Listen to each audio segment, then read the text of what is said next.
The open മൈക്കിലേക്ക് എല്ലാവർക്കും സ്വാഗതം. അപ്പോൾ ഇന്ന് നമ്മളൊരു പ്രത്യേക ഓർമ്മക്കുറിപ്പാണ് ചർച്ച ചെയ്യുന്നത്. അമിതാഭ് ബച്ചൻ അദ്ദേഹത്തിന്റെ ബ്ലോഗിൽ പങ്കുവെച്ച ഒരു സംഭവം. ഒരു കാലത്ത് ശരിക്കും ബോളിവുഡിലെ വലിയൊരു താരമായിരുന്ന ഭരത് ഭൂഷൺ എന്ന നടനെക്കുറിച്ചുള്ളതാണ്. കേൾക്കുമ്പോൾ നമുക്ക് പ്രശസ്തി, ജീവിതത്തിലെ ഉയർച്ച താഴ്ചകൾ ഇതൊക്കെ എത്ര പെട്ടെന്ന് മാറി മറിയാം എന്ന് തോന്നിപ്പോകും. ശരിക്കും ഹൃദയസ്പർശിയാണ്. അതെ, ഇത് വെറുമൊരു സിനിമാ കഥയല്ല. അതിനപ്പുറം ഒരുപാട് കാര്യങ്ങൾ ഇതിലുണ്ട്. ജീവിതത്തെക്കുറിച്ച് തന്നെ ഒരുപാട് ചിന്തിപ്പിക്കും.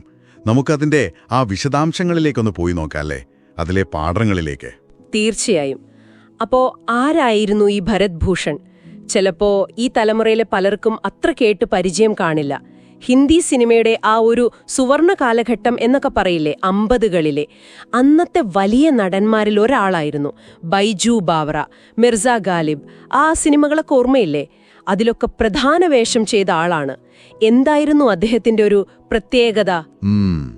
ബൈജു ബാവറ പോലുള്ള സിനിമകൾ സംഗീതത്തിന് ഒരുപാട് പ്രാധാന്യം കൊടുത്ത സിനിമകളായിരുന്നു അതൊക്കെ. അതിലെ ആ ഒരു വൈകാരികമായ അഭിനയം, പാട്ടുകളിലെ ഫീൽ, അതൊക്കെ ആളുകൾക്ക് ഭയങ്കര ഇഷ്ടമായി. ഒരു റൊമാൻറ്റിക് ഹീറോ ഇമേജായിരുന്നു അദ്ദേഹത്തിന്. ലക്ഷക്കണക്കിന് ആരാധകരുണ്ടായിരുന്നു അന്ന്.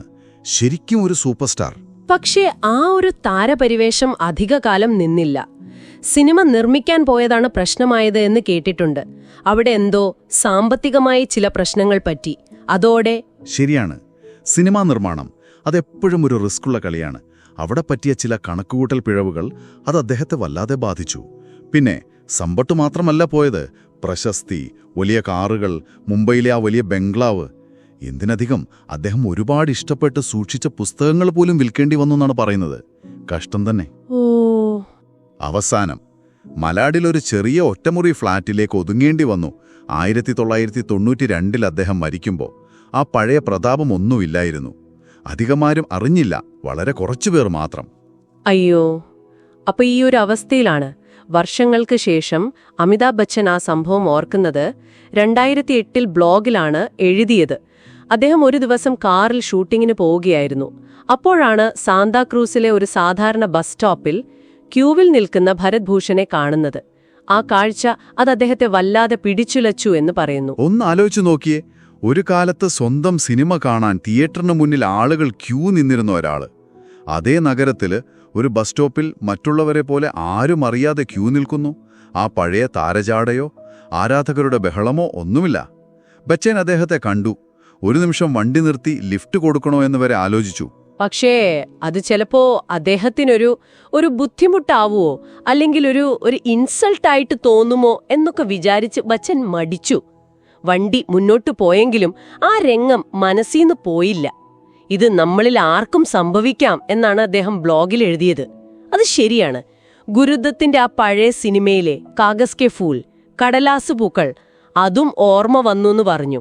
അതും ഇതേപോലൊരു കഥയാണല്ലോ. അപ്പൊ ഇതിൽ നിന്ന് നമുക്ക് എന്തൊക്കെയാണ് മനസ്സിലാക്കാൻ പറ്റുന്നത്? ഒന്നാമത്തെ കാര്യം, ഈ പ്രശസ്തി, വിജയം എന്നൊക്കെ പറയുന്നത് അതൊന്നും സ്ഥിരമല്ല. അതാണ് ഭരത് ഭൂഷന്റെ ജീവിതം അത് വ്യക്തമായി കാണിച്ചു തരുന്നുണ്ട്. ഇന്ന് കിട്ടുന്ന കയ്യടികൾ നാളെ ഉണ്ടാകണമെന്നില്ല. അതുകൊണ്ട് കിട്ടുന്ന വിജയങ്ങളിൽ ഒരുപാട് അഹങ്കരിക്കാതെ, വീഴ്ചകളിൽ തളരാതെ വിനയത്തോടെ നിൽക്കണം. അതാണ് പ്രധാനം. ശരിയാണ്. പിന്നെ നമ്മുടെ ജീവിതത്തിലെ തിരഞ്ഞെടുപ്പുകൾ, അതും വളരെ പ്രധാനപ്പെട്ടതാണല്ലേ. അദ്ദേഹത്തിന്റെ കഴിവുകേടുകൊണ്ടല്ലല്ലോ ഈ വീഴ്ചയുണ്ടായത്. ചില തീരുമാനങ്ങൾ പിഴച്ചുപോയി. അതെ, ആ സിനിമാ നിർമ്മാണത്തിലെ തീരുമാനം അത് അദ്ദേഹത്തിന്റെ സാമ്പത്തിക ഭദ്രതയെ കാര്യമായി ബാധിച്ചു, ചിലപ്പോൾ കരിയറിനെയും. ഇത് നമ്മളെ ഓർമ്മിപ്പിക്കുന്നത് നമ്മുടെ കയ്യിലുള്ള സമയം, അവസരങ്ങൾ അതൊക്കെ എത്ര ശ്രദ്ധയോടെ ഉപയോഗിക്കണമെന്നാണ്. നേട്ടങ്ങൾ ഉണ്ടാകുമ്പോൾ അതിങ്ങനെ മതിമറന്നാഘോഷിക്കാതെ കുറച്ചുകൂടി മുന്നോട്ട് നോക്കാനുള്ളൊരു കാഴ്ചപ്പാട് വേണം, ദീർഘവീക്ഷണം. പിന്നെ മൂന്നാമത്തെ ഒരു കാര്യം, സാമ്പത്തിക അച്ചടക്കം. ഇത് വളരെ പ്രധാനപ്പെട്ടതാണ്. പ്രശസ്തി പോലെ തന്നെ പണവും എപ്പോ വേണമെങ്കിലും നഷ്ടപ്പെടാം. ഭരത് ഭൂഷന്റെ അനുഭവം അത് അടിവരയിടുന്നുണ്ട്.